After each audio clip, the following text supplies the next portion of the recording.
திருப்பத்தூரில் அமமுக சார்பில் முன்னாள் தமிழக முதலமைச்சர் ஜெயலலிதாவின் 78வது பிறந்தநாள் விழா பொதுக்கூட்டம்.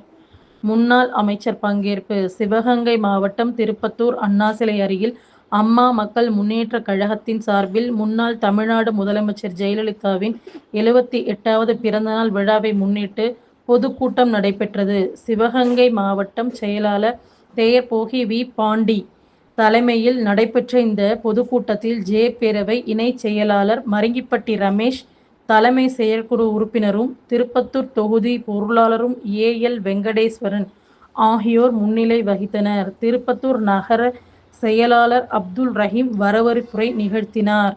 இந்த பொதுக்கூட்டத்தில் முன்னாள் அமைச்சரும் அமமுக மகளிரணி செயலாளரும் ஆட்சி மன்ற குழு உறுப்பினருமான வளர்மதி ஜெபராஜ் சிறப்புரை ஆற்றினார்.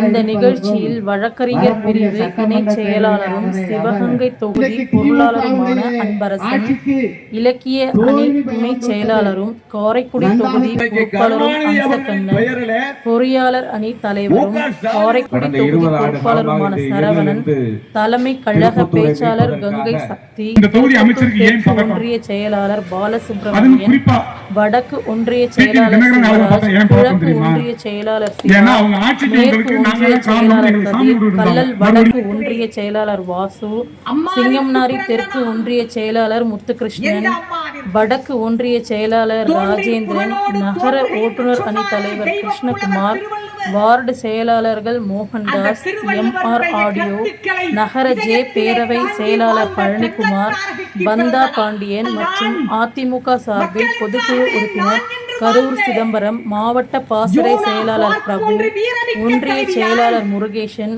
வடிவேலு, முன்னாள் சிங்கம்னாரி ஒன்றிய தலைவர் குழு தலைவர் திவ்ய பிரபு, மாவட்ட இளைஞரணி துணைச் செயலாளர் நேமம் செல்லப்பாண்டி, பாஜக சார்பில் திருப்பத்தூர் சட்டமன்ற தொகுதி பொறுப்பாளர் ராமேஸ்வரன், முன்னாள் மாவட்ட செயலாளர் சிவராமன், ஒன்றிய தலைவர் தங்கப்பாண்டி, அமமுக மாவட்ட ஒன்றிய நகர கிளை நிர்வாகிகள், பொறுப்பாளர்கள், தொண்டர்கள், பெண்கள், பொதுமக்கள் என ஏராளமானோர் கலந்து கொண்டு நகர செயலாளர் ரஹீம் நன்றி உரை நிகழ்த்தினார். அந்த தாய்க்கு பிறந்த நாள் விழா. என் அன்னை சாதாரண குடும்பத்திலே இருந்து வந்தவர் அல்ல. எங்கள் அம்மாவுக்கு பிறந்த நாள் விழா எடுக்கிறோம் என்று சொன்னால் பிச்சைக்கார குடும்பத்திலே இருந்து மக்களின் வரிப்பணத்தை கொள்ளையடித்து உல்லாச வாழ்க்கை வாழ்ந்து கொண்டிருக்கின்ற ஸ்டாலின் குடும்பத்தை போல வந்தவர் அல்ல என் தாய் புரட்சி தலைவர். ராஜ குடும்பத்திலே இருந்து வந்தவர். சின்னஞ்சிறு வயதிலே இருந்து செல்வச் செழிப்போடு வாழ்ந்து பழக்கப்பட்டவர் எங்கள் அம்மா. சின்னஞ்சிறு வயதிலே இருந்து ஏசி அறையிலே ஓய்வு எடுத்து பழக்கப்பட்டவர் எங்கள் அம்மா. சின்னஞ்சிறு வயதிலே இருந்து வெள்ளி தட்டிலே சாப்பிட்டு பழக்கப்பட்டவர் எங்கள் அம்மா. சின்னஞ்சிறு வயதிலே இருந்து ஆடைக்கு ஏற்ற ஆபரணங்களை அணிந்து பழக்கப்பட்டவர் எங்கள் அம்மா. அந்த அம்மாவிற்கு தான் என் இனிய சகோதரர்கள் தலைமை கழகத்தின் ஆணைப்படி பிறந்த நாள் விழாவை எடுத்துக் கொண்டிருக்கிறார்கள். அந்த தாய் இன்றைக்கு இல்லை. அந்த தாய் இன்றைக்கு எங்களோடு இல்லை. அந்த தாய் மண்ணுலகில் இருந்து விண்ணுலகிற்கு சென்று விட்டார். ஆனால் அந்த அம்மாவின் எண்ணங்களை, அம்மாவின் லட்சியங்களை, அம்மாவின் கனவுகளை இதயத்தில் தாங்கிக் கொண்டு வாழுகின்ற தியாக தழும்பாக என் அண்ணன் டிடிவி தினகரனார் வாழ்ந்து கொண்டிருக்கிறார் என்பதை பெருமையோடு சுட்டிக்காட்ட நான் கடமைப்பட்டிருக்கிறேன். என் அம்மாவிற்கு பிறந்த நாள் விழா எடுக்கின்ற பொழுது என் தாயினுடைய வாழ்க்கை வரலாற்றை சற்று நான் திரும்பி பார்க்கிறேன். எப்படிப்பட்ட அம்மா! அம்மா, நீங்கள் வாழ்ந்த காலம், நீங்கள் ஆட்சி செய்த காலம் எங்களுக்கு சொர்க்கம் அம்மா. உலகத்தில் உள்ள அத்தனை தலைவர்களும் தங்கள் விழிகளை வில்லாக வளைத்து ஆச்சரியத்தோடு பார்க்கக்கூடிய வகையில் அற்புதமான ஆட்சியை நடத்தியவர்கள் அல்லவா நம்முடைய புரட்சி தலைவி அம்மா. எத்தனை திட்டங்கள், உலகமே வியந்தது.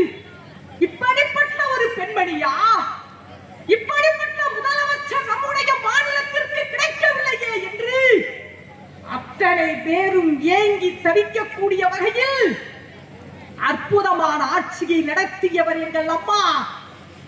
பாரதி சொன்னான், தனி ஒருவனுக்கு உணவில்லை எனில் ஜெகத்தினை அழித்திடுவோம். பாரதி சொன்னான், வயிற்றுக்கு சோறிட வேண்டும் இங்கு வாழும் மனிதருக்கு எல்லாம். வள்ளலார் சொன்னார், வாடிய பயிரை கண்ட போதெல்லாம் நான் வாடினேன் என்று. அந்த கருத்துக்களை இதயத்திலே தாங்கிக் கொண்டு பசிப்பிணி என்கின்ற வார்த்தை நான் ஆளுகின்ற இந்த தமிழ் மாநிலத்தில் இருக்கக்கூடாது என்பதற்காக அம்மா உணவகத்தை கொண்டு வந்து 1 ரூபாய்க்கு இட்லி, 3 ரூபாய்க்கு தயிர் சாதம், 5 ரூபாய்க்கு சாம்பார் சாதம், 5 ரூபாய்க்கு புதினா சாதம் என்று 3 ரூபாய்க்கு 2 சப்பாத்தி பருப்பு கடைசலுடன் என்று பசிப்பினி போக்கிய தாரகை எங்கள் அம்மா. வரலாற்றிலே படித்திருக்கிறோம். மணிமேகலை அமுத சுடமி என்கின்ற பாத்திரத்தை, அட்சய பாத்திரத்தை கையிலே ஏந்தி உண்டி கொடுத்தோர் உயிர் கொடுத்தோரே என்று வீதியெல்லாம் சென்று பசிப்பினி போக்கினார் என்று வரலாற்றிலே படித்திருக்கிறோம் அல்லவா? அதை போல்தான் என் தாய் மணிமேகலையாய் பசிப்பினியை போக்குவதற்காக ஊர்தோறும் அம்மா உலகத்தை திறந்து வைத்து பசி என்கின்ற வார்த்தை இந்த தமிழ்நாட்டில் யாருடைய வாயிலிருந்தும் வரக்கூடாது என்பதற்காக இறுதி மூச்சு வரை கோடிக்கணக்கான நிதியை அம்மா உணவகத்துக்கு என்று ஒதுக்கியவர் எங்கள் அம்மா. இன்றைக்கு அந்த அம்மா உணவகம் எங்கே? ஸ்டாலின் அவர்களே, மூடுவிழா நடத்தி விட்டீர்களே. அம்மா உணவகத்தை கழிவறை போல சுத்தமில்லாத இடமாக ஆக்கிவிட்டீர்களே. எங்கள் அம்மா எந்த திட்டங்களை தீட்டினான்? அதில் பெண்களுக்கு என்ன நன்மை சிந்தித்து பார்த்தார். இங்கே அமர்ந்திருக்கின்றார்கள் என் சகோதரிகள்.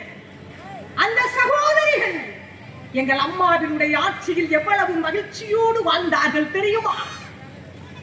பெண்களுடைய ஆசை, தமிழ்நாட்டு பெண்களுடைய ஏக்கம், தமிழ்நாட்டு பெண்களுடைய கனவு